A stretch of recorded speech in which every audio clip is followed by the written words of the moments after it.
¿Qué tal? ¿Cómo están? Todos tengan un bonito día.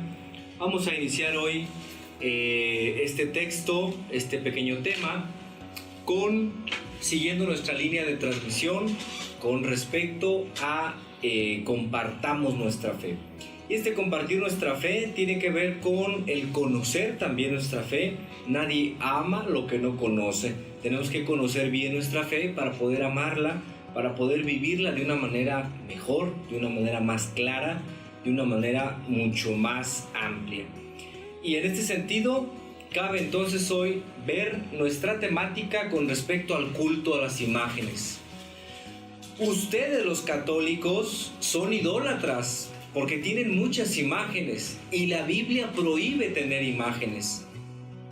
Ustedes, los católicos, adoran las imágenes y el Señor Dios prohíbe que se adoren las imágenes y por eso están en la religión equivocada. Estas y otras aseveraciones nos hacen pensar y nos hacen reflexionar con respecto a algunos hermanos separados, protestantes, que tratan de decirnos que estamos en un camino equivocado porque adoramos a las imágenes. Pero, ¿qué tan cierto hay de esto? ¿Es cierto que Dios prohíbe tener imágenes? ¿Es cierto que Dios castiga al que tiene imágenes?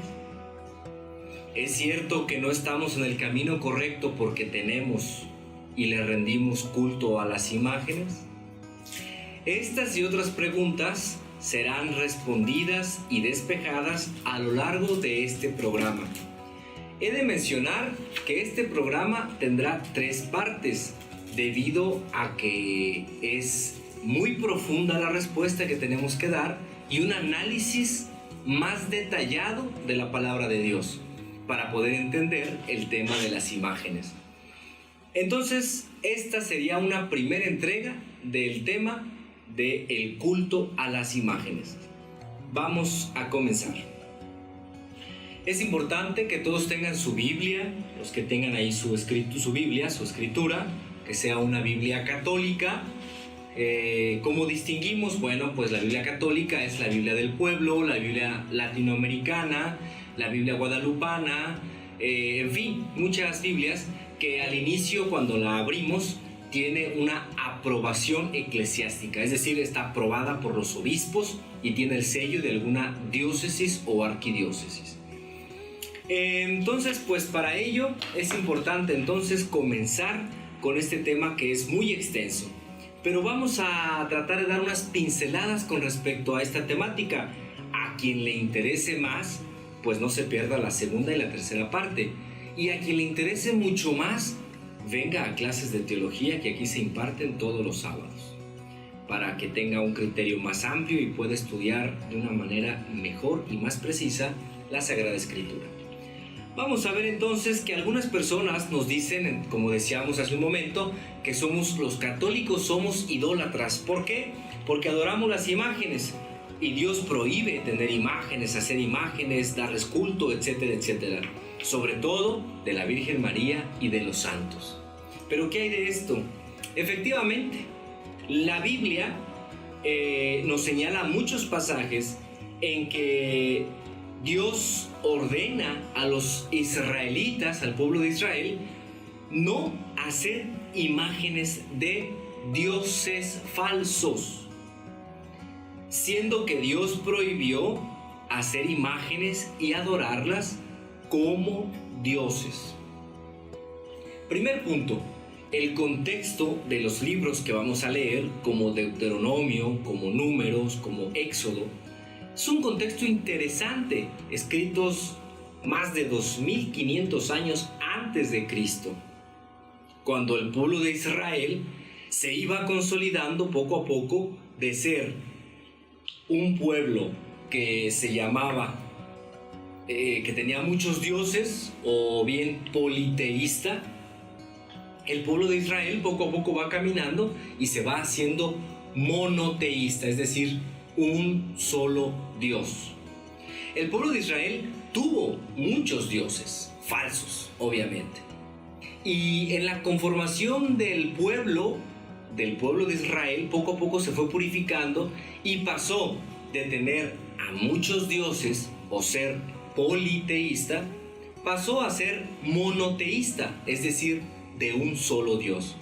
Abraham, Lot, etcétera, todos los patriarcas van a indicar el camino, el proceso que el pueblo va llevando para dejar de ser idólatra, adorar a muchos dioses y después centrarse a adorar solo a un solo Dios, al Dios de Abraham, de Isaac y de Jacob, que es el Dios verdadero, el Padre de nuestro Señor Jesucristo.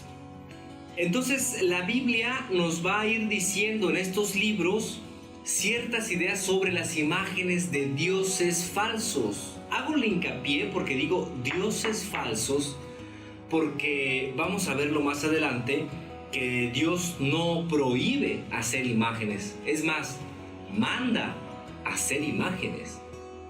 Lo que Dios prohibirá será adorar a falsos dioses.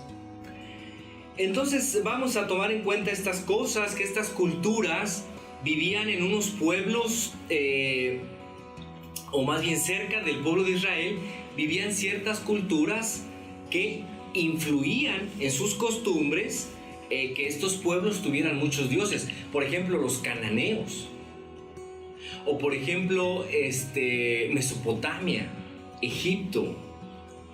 Estas grandes deidades que de estos pueblos anteriores que mencionamos, que tenían muchos dioses.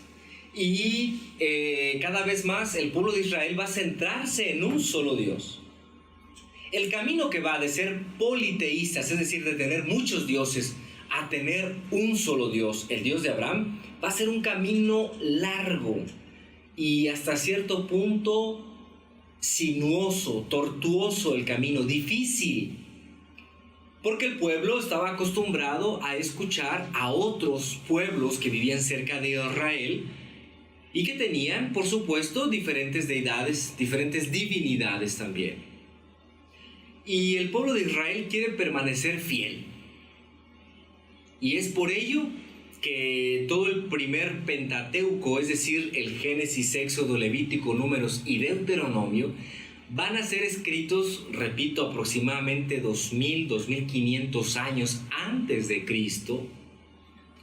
Y van a ir por el lado de decirle al pueblo: no tengas otros dioses. Solo Yahvé es el único Dios verdadero. Y efectivamente.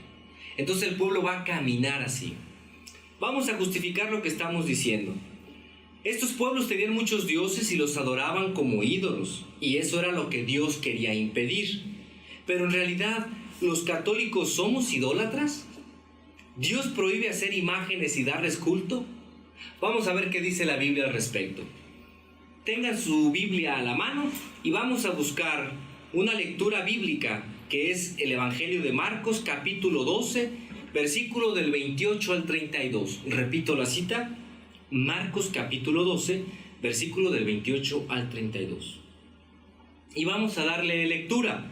Dice así: entonces se adelantó un maestro de la ley. Había escuchado la discusión y se quedaba admirado de cómo Jesús les había contestado. Entonces le preguntó: ¿qué mandamiento es el primero de todos? Jesús le contestó: el primer mandamiento es: escucha, Israel, el Señor nuestro Dios es un único Señor. Amarás al Señor tu Dios con todo tu corazón, con toda tu alma y con todas tus fuerzas. Y después de este viene otro: amarás a tu prójimo como a ti mismo. No hay ningún mandamiento más importante que estos. El maestro de la ley le contestó: has hablado muy bien, maestro. Tienes razón cuando dices que el Señor es único y que no hay otro fuera de Él, y que amarlo con todo el corazón, con toda la inteligencia y con todas las fuerzas, y amar al prójimo como a sí mismo, vale más que todas las víctimas y sacrificios. Jesús vio que era respuesta sabia y le dijo: no estás lejos del reino de Dios. Y después de esto, nadie se atrevió a hacerles preguntas. Estimados hermanos, efectivamente, el Señor Jesucristo reconoce también en esta tradición del pueblo de Israel que el Señor Dios es solamente uno. Es decir, solo existe un Dios, que es el Dios del pueblo de Israel, Padre de nuestro Señor Jesucristo, al cual nosotros adoramos como cristianos católicos. Entonces, primera parte, queda claro que Jesús también tiene en mente que existe un solo Dios. Y esta tradición del pueblo judío de decirle a su gente que solo existe un solo Dios vendrá de los temas que vamos a abordar, de las citas que vamos a leer a continuación. Jesús sabía de la ley. Jesús no era un ignorante, no era un carpintero que no sabía leer ni escribir, no era un pobrecito que andaba caminando por ahí, por los mares, por las orillas del lago. Jesús sabía, Jesús conocía la ley, Jesús conocía la Torá, Jesús conocía el Antiguo Testamento, lo que nos dice que era un hombre leído, instruido, letrado, porque conocía y sabía de la ley. Y tenía en mente muy bien en su escuela donde estudió, sin duda alguna, sus últimos años también con Juan el Bautista, según algunos analistas bíblicos, Jesús conocía el mandamiento que señalaba que amarás al Señor tu Dios, un único Señor, un solo Dios. Y se lo transmite también a este maestro de la ley que le pregunta. Entonces, finalizamos. Jesús sabía de esta tradición, de que se tenía que decir y creer en un solo Dios. Entonces vamos a ver una cita más que nos va a ayudar, que es el Éxodo capítulo 20, versículo del 3 al 5. Si tenemos ahí en el libro del Éxodo capítulo 20, versículo del 3 al 5, dice la cita: no tendrás otros dioses fuera de mí. No te harás estatua ni imagen alguna de lo que hay arriba en el cielo, abajo en la tierra y en las aguas debajo de la tierra. No te postres ante esos dioses, ni les sirvas, porque yo, Yahvé, tu Dios, soy un Dios celoso. Yo pido cuentas a tus hijos, nietos y bisnietos por la maldad de sus padres que no me quisieron. Fin de la cita. Queridos hermanos, nos encontramos frente a un texto muy antiguo, muy antiguo, pero que lo esencial de este texto no tiene nada que ver con nuestras imágenes de María, de los santos. Fíjense bien y analicen bien el texto. No tendrás otros dioses. Dioses.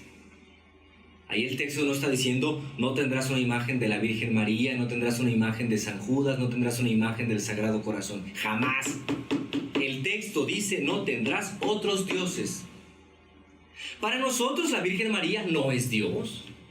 Para nosotros San Judas tampoco es Dios. Para nosotros el Sagrado Corazón tampoco es Dios. Para nosotros la imagen de San Martín de Porres tampoco es Dios. No estamos incurriendo en ninguna falta que diga que nosotros los católicos tenemos otros dioses. Jamás. Nosotros los católicos proclamamos, creemos y profesamos que existe un solo Dios en tres personas: el Padre, el Hijo y el Espíritu Santo. Por lo tanto, dice el texto, no te harás imágenes de lo que hay en el cielo, de lo que hay abajo en la tierra, en las aguas. ¿Y qué quiere decir esto? ¿Cuántas deidades había? El sol estaba en el cielo, que se consideraba un dios. La luna, o estrellas, o los cometas, o los planetas, o las figuras que miraban en el cielo nocturno y lo adoraban como dioses. La lluvia, recordemos nuestros ancestros, por ejemplo, Tlaloc, que era el dios de la lluvia, estaba en el cielo, o que era el dios del fuego, o que etcétera, etcétera, etcétera. Ni abajo en la tierra. Recuerden ustedes las deidades que también tenían nuestros pueblos y otros pueblos, ¿no? La diosa tierra, ¿no? La tierra no es una diosa. El dios aire tampoco. Ejecatl, que era en náhuatl, tampoco era un dios. Para esos pueblos sí, pero para nosotros ya no. Entonces, lo que Dios está diciendo es: no te postres ante esos dioses, ni le rindas culto. Creo que queda claro una cosa, que el pueblo está diciendo que no haya otros dioses, porque un solo Dios existe. Y entonces, puesto que un solo Dios existe, no puede haber otros dioses. Esta cita bíblica, en esta aparece la prohibición de hacer imágenes, sí, y de darles culto, sí, como dioses. Ahí está la palabra clave. Hay que entender pues bien el contexto de esta cita, como decíamos hace un momento. Sabemos por la historia que esta gente pues era muy dada a hacerse dioses a su gusto, a su antojo, a su medida, incluso a hacerse dioses según sus propias pasiones. Esto era claro. Entonces, un ejemplo de esto que estamos diciendo lo tenemos cuando Moisés se encontraba hablando con Dios en el monte Sinaí. La gente le pidió a Aarón que hiciera un becerro de oro. Como si fuera su verdadero Dios. Es algo que está en la tierra, un becerro. Algo que prohíbe en el Éxodo 20 del 3 al 5. Y el pueblo lo pidió. Vamos a leer la cita del Éxodo 32, capítulo del 1 al 35. Es una cita un poco larga. Son 35 versículos, pero tómenla, vamos a escucharla, vamos a leerla, a meditarla. Después de esta cita vamos a poner un cantito, una cancioncita, para también tener un poquito de alimento espiritual desde la música. Entonces fíjense bien, Éxodo del 32, versículo del 1 al 35. Dice la cita: Moisés no bajaba del cerro y le apareció al pueblo un tiempo largo. Se reunió en torno a Aarón, al que dijeron: fabrícanos un Dios que nos lleve adelante, ya que no sabemos qué ha sido de Moisés que nos sacó de Egipto. A Aarón les contestó: saquen los aros de oro de sus mujeres y sus hijos y sus hijas que llevan en sus orejas, y tráiganmelos. Todos le sacaron y les entregaron a Aarón los pendientes de oro. Él los recibió y fabricó un becerro de metal. Entonces exclamaron: Israel, aquí están tus dioses que te han sacado de Egipto. Se lo mostraron a Aarón, el que edificó un altar delante de la imagen, y le anunció al pueblo: mañana habrá fiesta en honor de Yahvé. Al día siguiente se levantaron temprano, ofrecieron víctimas consumidas por el fuego y también presentaron sacrificios de comunión. El pueblo se sentó para comer y beber, y luego se levantaron para divertirse. Entonces Yahvé le dijo a Moisés en el cerro: vuelve y baja, porque tu pueblo ha pecado. Bien pronto se han apartado del camino que yo les había indicado. Se han hecho un becerro de metal fundido y se han postrado ante él. Le han ofrecido sacrificios y han dicho: Israel, aquí están tus dioses que te han sacado de Egipto. Yahvé dijo también: ya veo que es un pueblo rebelde. Ahora pues deja que estalle mi furor contra ellos, voy a exterminarlos, mientras que de ti yo haré nacer un gran pueblo. Moisés suplicó a Yahvé su Dios con estas palabras: Señor, ¿cómo podrías enojarte con tu pueblo después de todos los prodigios que hiciste para sacarlo de Egipto? ¿Quieres que los egipcios digan: Yahvé los ha sacado con mala intención para matarlos en los cerros y suprimirlos de la tierra? Aplaca tu ira y renuncia a castigar a tu pueblo. Acuérdate de tus servidores, Abraham, Isaac y Jacob, y las promesas que les hiciste. Pues juraste por tu propio nombre: multiplicaré tu descendencia como las estrellas del cielo. Así pues, Yahvé renunció a destruir a su pueblo como lo había anunciado. Al bajar de vuelta al cerro, Moisés traía las 2 tablas de los mandamientos en que las leyes estaban escritas y grabadas por ambos lados. Las tablas eran obra de Dios, como también la escritura era escritura de Dios, grabada sobre ellas.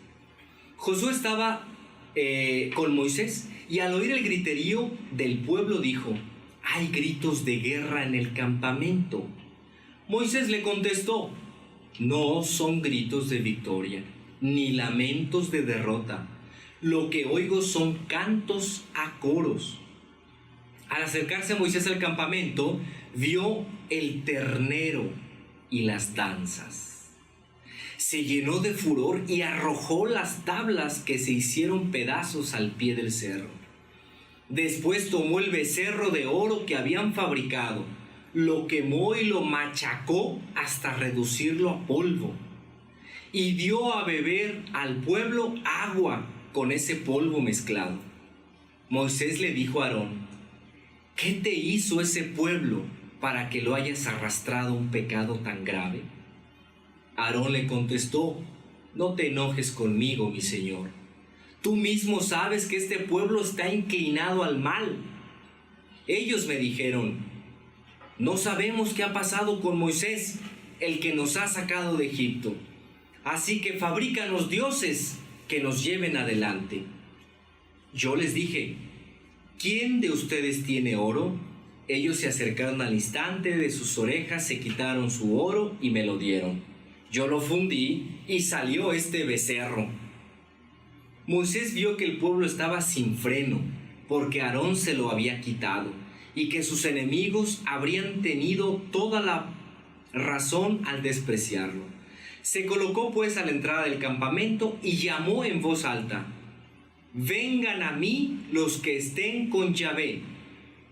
Todos los de la tribu de Leví se juntaron en torno a él.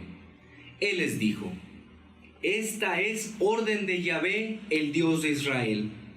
Colóquense cada uno su espada al costado y pasen y repasen por el campamento de una entrada a la otra, y no vacilen en matar a sus hermanos, compañeros y familiares. Los de la tribu de Leví cumplieron la orden de Moisés, y perecieron aquel día unos 30,000 hombres del pueblo. Entonces Moisés dijo a los levitas: ustedes hoy acaban de ser consagrados al Señor con sangre, tal vez con la sangre de un hijo o de un hermano. Por eso hoy les dará el Señor la bendición. Al día siguiente Moisés dijo al pueblo: ustedes han cometido un gran pecado, pero voy a subir a donde está Yahvé. Ojalá pueda obtener de ustedes el perdón de ese pecado. Al volver Moisés donde Yahvé, le dijo: este pueblo ha cometido un gran pecado con estos dioses de oro que se hicieron. Con todo, dígnate perdonar su pecado, pero si no, bórrame del libro que has escrito. Yahvé respondió a Moisés: al que peca contra mí, a ese borraré yo de mi libro, pero tú sigue y conduce al pueblo al lugar que te indique. Mi ángel irá delante de ti, pero algún día los visitaré y les pediré cuentas de su pecado. Y en efecto, Yahvé castigó al pueblo por el becerro de oro que se fabricaron, que les hizo Aarón. Fin de la cita.